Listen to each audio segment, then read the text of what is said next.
dugtungan nyo ng game ID, pati na rin ng game server nyo dyan sa YouTube channel natin.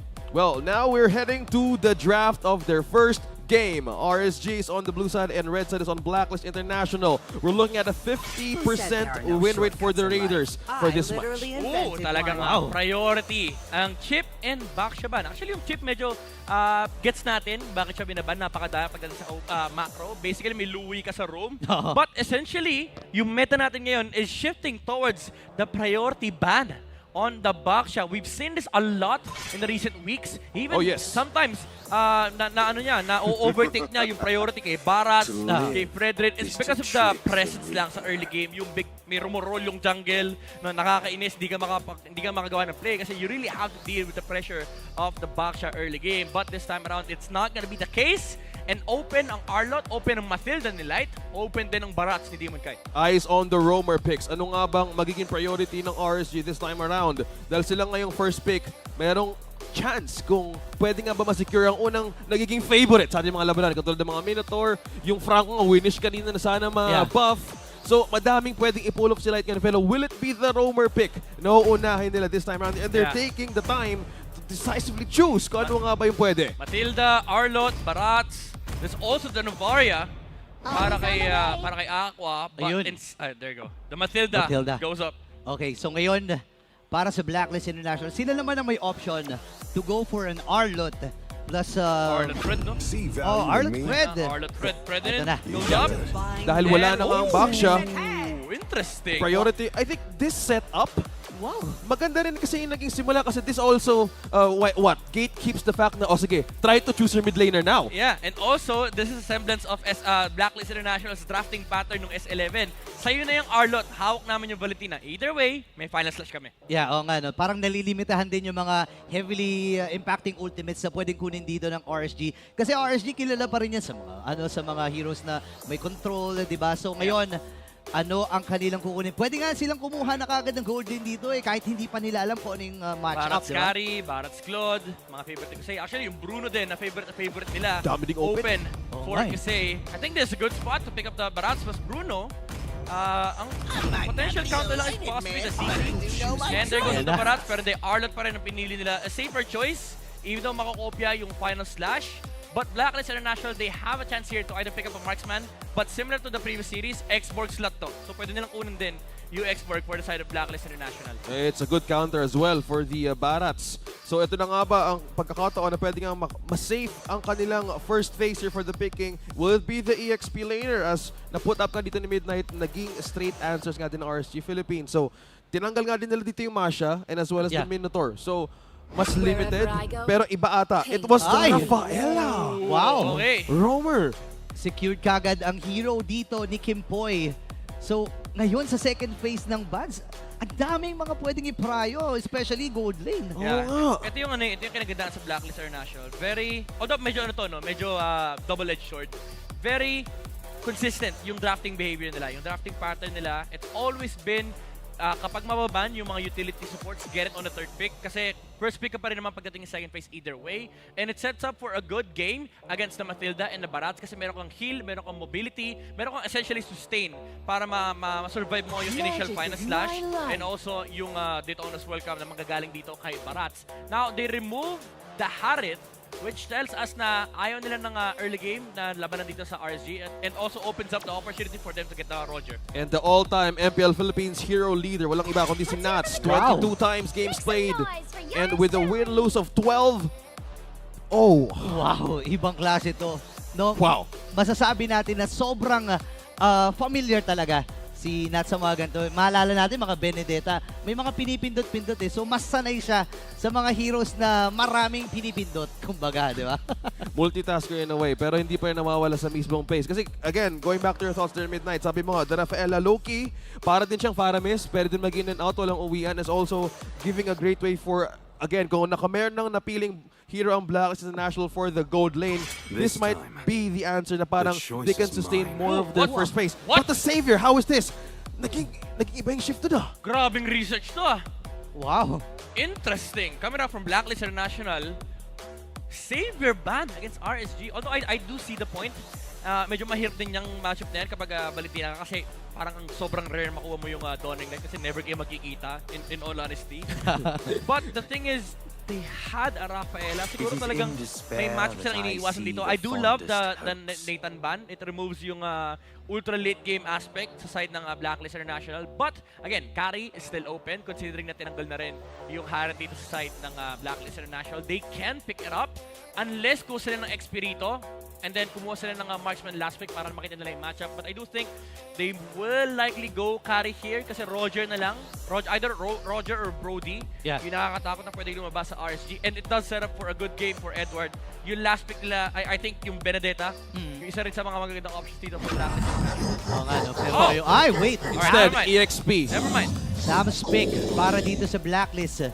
Pero it opens up itong Lilia na pwedeng paging sagot sa mga heroes na ihinarap dito ng Blacklist. Kaso may Yung Rafaela poking kasi. burst eh. Kasi, Ayun oo nga, pwede lang ma-deny yun in a way kahit paulit-ulit din gawin eh. So, may thumbs din. So, ang dami ding babad. I think for Blacklist International, they don't really care about the mage na lalabas dito sa RSG. There is a guard, however. With the combination of the Arlet, napakagandang setups niyan. Laban sa Thousand Frederick. Kasi, even though sabihin natin kung meron kang guard, yung CC, and of course, yung ability na makapag-check ng bush, and also hold the Frederick down, is gonna be a problem here for Blacklist. Wow! Oh, Odette! Wow! Odette! And they do get the Roger. Ah, Super wow! interesting itong Odette pick na to. So far, isa pa lang ang pang-cancel nila dun sa Swan Song, which is yung knock-up ng Fredrin. Wow, for sure. Yung mga Odette user dyan ngayon sa comment section Nagtatype ay na. nagdidiwang, nagdiriwang. Main ako, Odette main. Yung mga lahat ng Oo. pwede nyong i-type, start the discussion dahil ito nga may debut pick tayo na nagmumula sa RSG Philippines. So anong sagot ng knock-up dito? Anong makapag-cancel sa Swan Song? Well, sa marksman roll, I think wala. Wala, no? I think wala. Maganda yung Brody match, however, but it's a problem against Odette. Wala rin Nathan. Iratel, I think, is decent versus for Blacklist. Chivalry is dead. Ay, But, hindi. oh, Clint. actually, that's a good choice. First type na gold laner ang kukunin dito ng Blacklist International. Okay, willing akong sabihin na Ano yan? Thunderbelt first item tong Clint. Thunderbelt. Huwag na tayo maglokohan. Lahat ng marksman ngayon naka-Thunderbelt. Nauso na talaga yung Thunderbelt. Pakunatan. Kasi ang ganda nga naman yung added shield eh. Tapos yung true damage, di ba? So, I think maganda ito para sa magkabilang gold laner natin. Pero obviously, lamang na lamang in terms of audience prediction ang Blacklist International. Ito na nga ang nagiging init ng ating laban.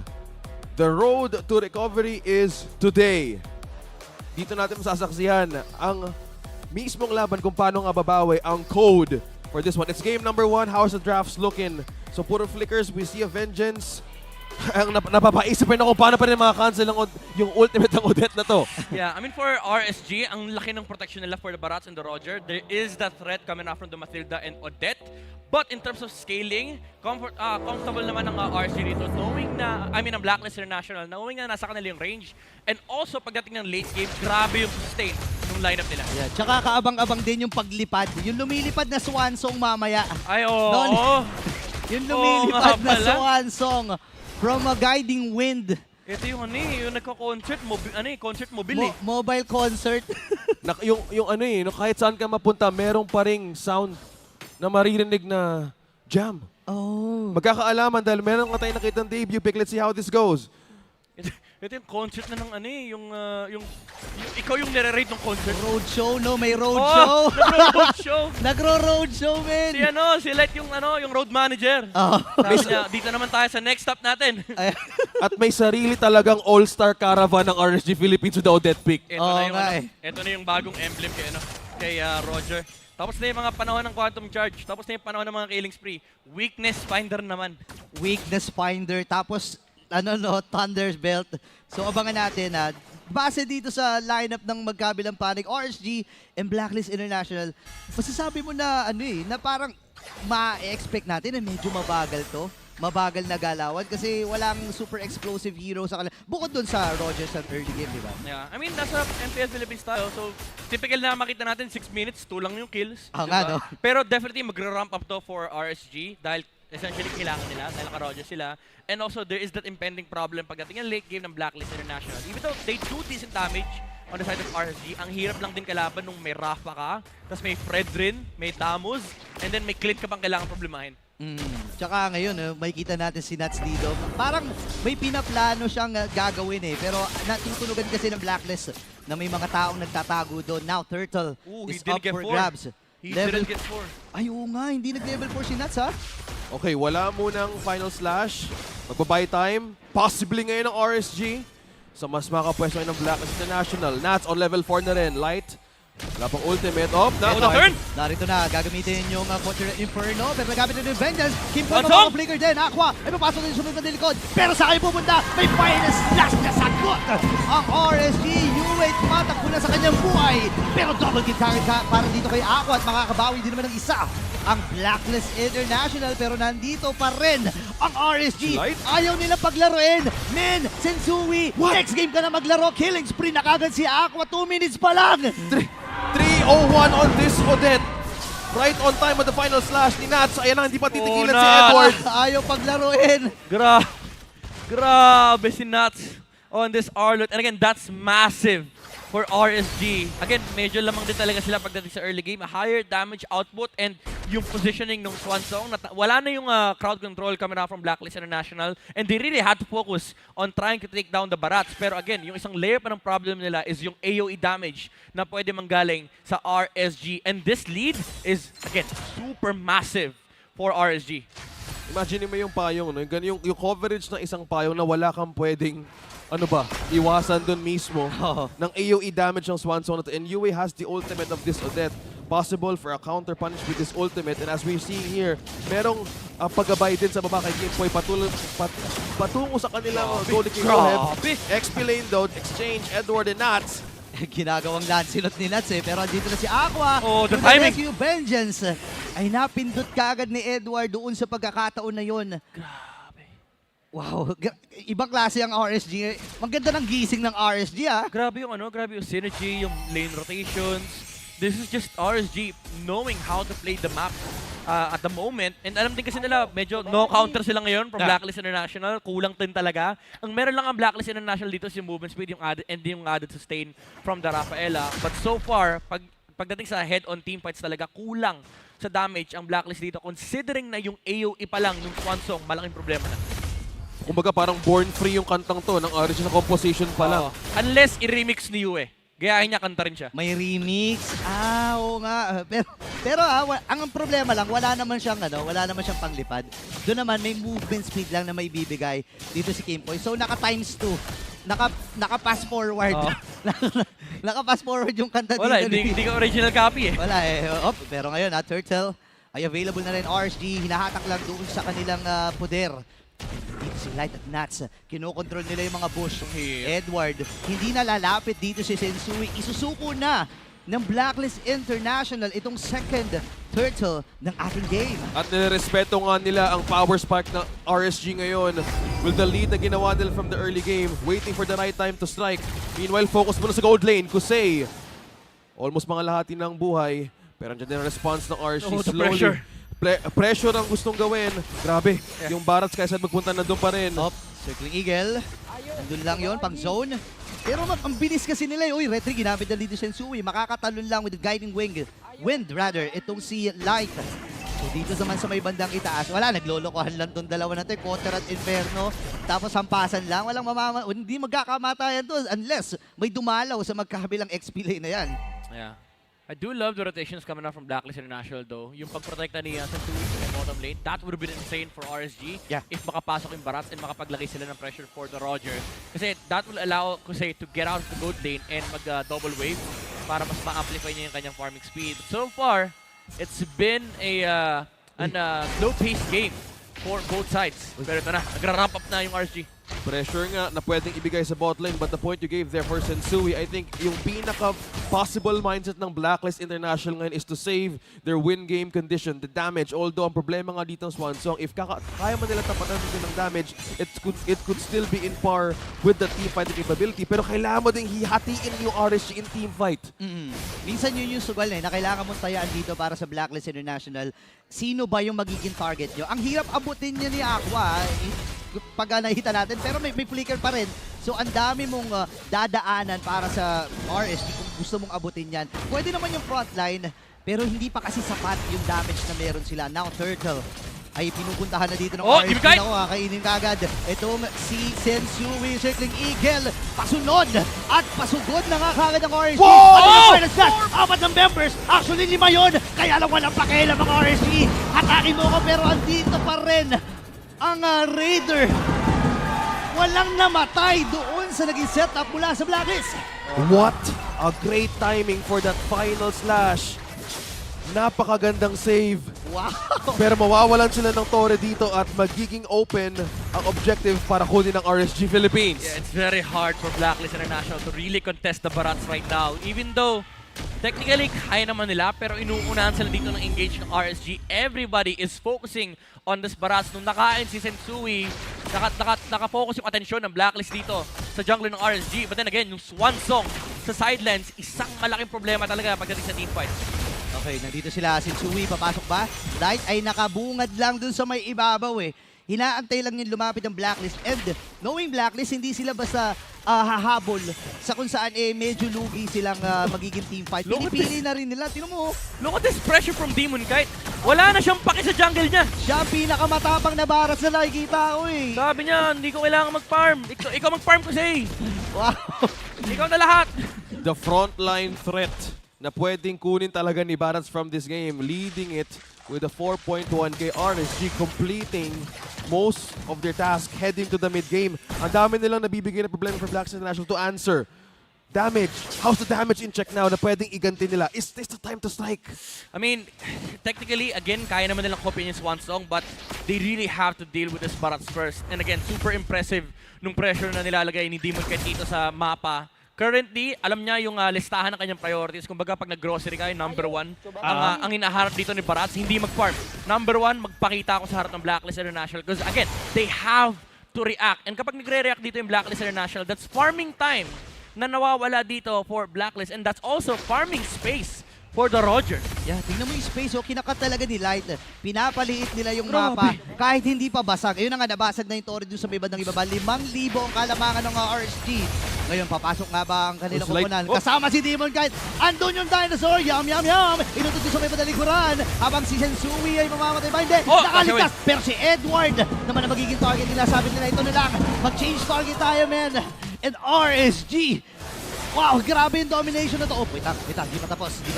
Andun yung final slash! 3-man final slash! Papasok pa sa loob with advantage play! At ang RSG ngayon, nananalasa na ang Raiders! What a quick follow-up response right onto Nats. That final slash could have been another extra kill for RSG. Wow! Pero kailangan mo nang respetuhin ng Blacklist International yun. Grabe yung burst, pati yung follow-up din ni Aqua. Yeah. And Edward was the casualty for the first one, and they were trying to protect the third. Sana.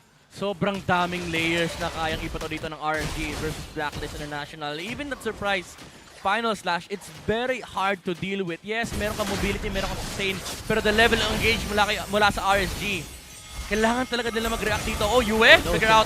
Okay, tumama doon yung Light of Oh, Aqua! Napablinker Swansong! Nakaiwas. Buti na lang, nakatakas doon.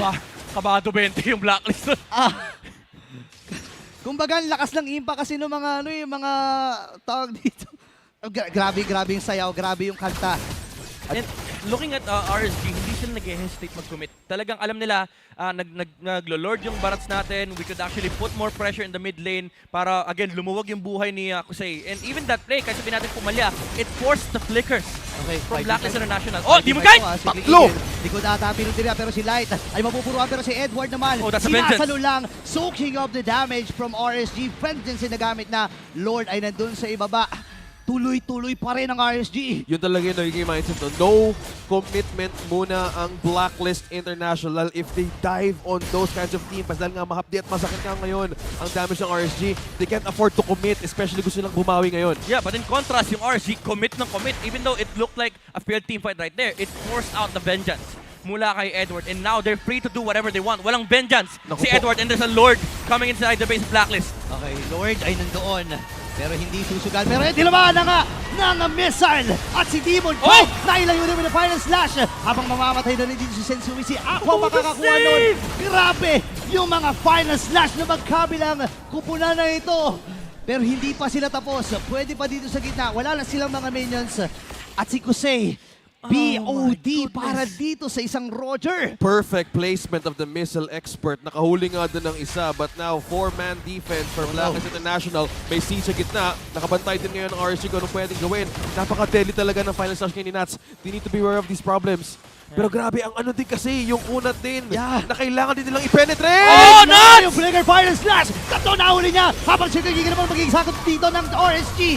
Edward, makakakuha din ng isang ngayon takuan. Oh, the minions, the minions! Ito na pala, sabi ng Blacklist, sige na, ikaw na natin. Ito na yung oportunidad na inaantay ng mga agents. Pero yung awit! Oh my gosh! Makaubos pa siya doon ng dalawa. Nakap! Oh, Yue! Dito, ang kupunan ng Blacklist International makakapagay din. Oh my goodness! Wipe out para sa agents. Yue!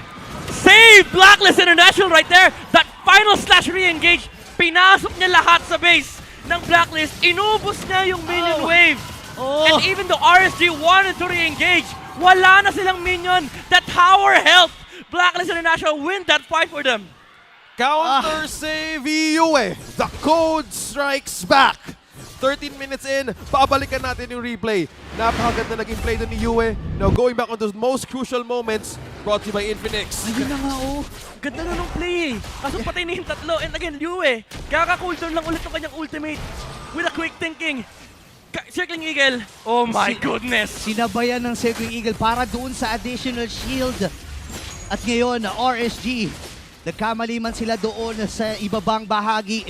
May pagbawi pa rin silang inaantay. Sensui versus Demon Kite. Andun na final slash. Hindi yung tumama and may go signal na dito. Ang RSG kulang ng kits. Ang mga agents, Kusei ay narito rin sa likod. Light Circle Eagle. Kasama na din si Demon Kite. Magamit yung flicker. At ngayon, tatamaan din ng final slash. Sabi nila, sige, Sensui ba? Hindi. Atras mula ulit tayo. Nandun yung reset mula sa Blacklist. At ang RSG, sila na naman ang hawak ng Lord. Napakagandang ingat na ginawa ng Blacklist International doon. Wala pa na ako ang ultimate, yung Valentina. At alam din nila nagbabantay din ng RSG Philippines. Aqua is looking for a way to trim this down for a team fight. Kaso yung Demon nagiging maingat. Pero Sensui, by the front, by the slot! Final slash, tatlo na tamaan. Pero ngayon si Yue mamamatay. Courtesy of Aqua. Sa likuran naman, iniisa-isa na sila. Kusei is the way. Sensui, umakas rin. Edward versus 4. At ang RSG, nakuha nila yung team fight na yun. Kasama pa ang Lord. Nuts. Again with the slashes. The 4-man final slash. And 4 heroes are still dead. 10 seconds bago mag-spawn. May cannon dito ang RSG. They're looking to end this. This might be it. Andun na yung Circling Eagle. Sensui na lang. Pinagtulong-tulungan na Demon Kite. Inuntog na doon sa may pader. Lahat na ibinitaw nila. At ang RSG ang makakakuha ng game number 1.